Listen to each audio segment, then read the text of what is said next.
Osi Lutaaya nga mutuze wampewo mukasangati era mugoba wa bodaboda zigenda okwera sawe mu ey'okumakya ebikunta abeera yabisudde edderyera ekiddako kubeera kuwawula kidduka kyatereyo Unistage kwakolera esangibwa mu bitundu by'empeererwe mu Kawempe. Okuyitibwa kwa Lutaaya tekwali kuvuga bodaboda kubanga yasoma ekigenze wala n'afuna ne Ddiguli okuva e Makerere nga yakuguka mu byakulira abakozi gwe wandiise Human Resource Manager. Kyokka agamba yanoonya omulimu guno n'obwoya ne bumuggwa ku ntumbwe. Emirundi giwera nga nnoonya omulimu ogugwa mu kiti ekyo naye nga mu Uganda wano nga bwe mugimanyi era nammwe bannanga abasomye munoonyeza emirimu bunzise nga tukola emirimu gye tulimu nga si gye twali twagala okukola. Ng'amaze okukkiriza nti alinga asomedde obwereere ono yafuna munywanyi we yamubagulizaako nti omulimu gwa bodaboda gufuna kiralo era naye teyalwa n'agwesogerayo butuukidde olwaleero ng'ekiwubira kisikidde emyaka wagindaba 12 beddu. N'atuula wansi n'aŋŋamba nti owa bodaboda bw'aba akoze olunaku asevinga emitwalo 2 ng'alidde ng'anywedde ate n'oluusi abamu balina n'abakyala abasukka mu omu. Nenda banganze mu bibalo byange yali abugumiziddwako ninga nti guno omulimu gusoboka nengula boda mu 2011 omwezi ogw'omukaaga nayingira. Wadde byasomerera tabifunyeemu Lutaaya aweredde abaana beera 2 ku bo bali mu siniya ya 6 ate omulala ali mu siniya ya 5 kyokka bonna ezibaweredde agamba zivudde mulimu gwa bodaboda. Obuyumba buno bwe mubulaba mbujje mu mulimu gwa bodaboda. Babuliddeko ebyokusomesa abaana tubasomesezza okuva lwe nayingira bodaboda nkugaye 2.5 nzaala abaana abo okutuuka eno bonna babadde basomera ku ssente za bodaboda. Newankubadde ng'omulimu gwe yasooka okusomerera teyagufuna olw'onaddukira mu kuvuga bodaboda Lutaaya essuubi teryamuggwamu era yazeeyo okusoma afune Ddiguli mu mateeka ng'ayagala afuuke munnamateeka abagoba ba bodaboda kubanga bangi beesanze mu mbeera ey'okunyigirizibwa kyokka ne babulwako eddoboozi erinza okubalwanirira. Eddoboozi lyabwe eryo nga bwe mbagambye nti nayagala nnyo okulwanirira abantu b'embeera nabo awamu. Kati ababodaboda ekyanzizaayo okulaba nti nsobola okuyimirirako ne mbalwanirira mu mateeka nti ye nsobola ntya nti yange oba olina okuba ng'oli mukenkufu mu ggo.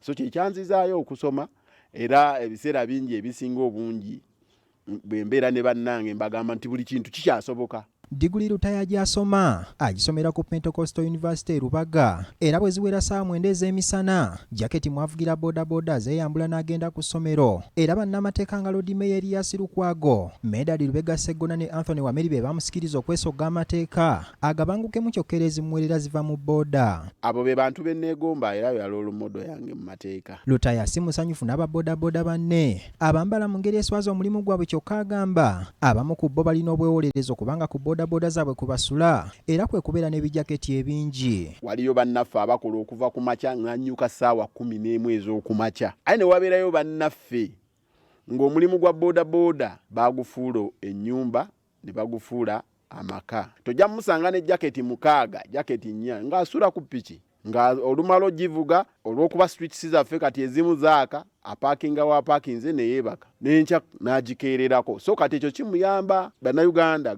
mulanga gwe tubakubira abali mu bodaboda bantu baffe baana bammwe baganda bammwe bako bammwe omuntu aba alina obusobozi obulabirira muwala wo mumuwe. Mmubuuzizza ku byogerwa nti ababodaboda bangi beefunyiridde okukwana abasaabaze be basaabaza era naye nampa ensonga lwaki kino kibeera bwe kityo. Ekyamazima bye bimu ku ebyo ebitukubye n'obwavu bannange ababodaboda. So mulimu guno ogwa bodaboda abantu nabo abatuleetera okubeera nga tukola embeera ey'okukwana abakazi nammwe abakyala mukicontributingako. In fact ebitundu ebisinga obungi bakyala mwe mutusikiriza owaika omukyala n'atuula n'abibina z'akabina n'akuteekako ekifuba n'amabeere mu mugongo. Kakati ogenda okutuuka gy'ogenze okutuuka mwe muli hampusi mwe muli ki ogenda okwesanga nga mbutuufu okuggyako nga wafiirwa oba watomerwako endiga.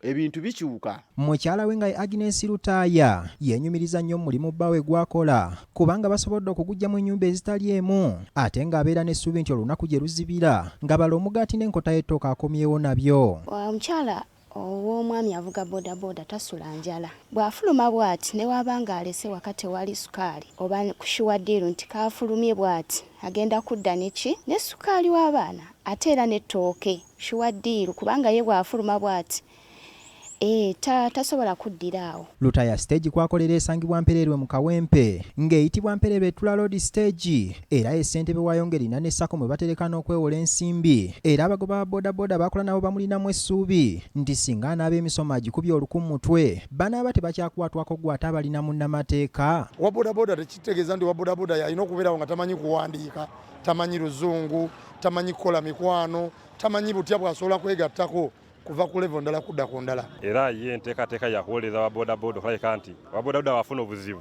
ayimirirawo nga munnamateeka wa bodaboda ekyo akikozeeko nno munnange. Olugero lw'Abaganda olugamba nti togayanga kyezinze n'eggongolo liruma lutuukira bulungi ku Lutaaya kyokka obutanyooma kalimu k'obeera ofunye ate n'okajjamu ensimbi nga bw'otereka kusoomooza kwa maanyi eri abavubuka b'omulembe guno ddala bwe baba nga balina ebigendererwa ebinene. Ronald Kitanda, BBS Telefayina, ageesigika.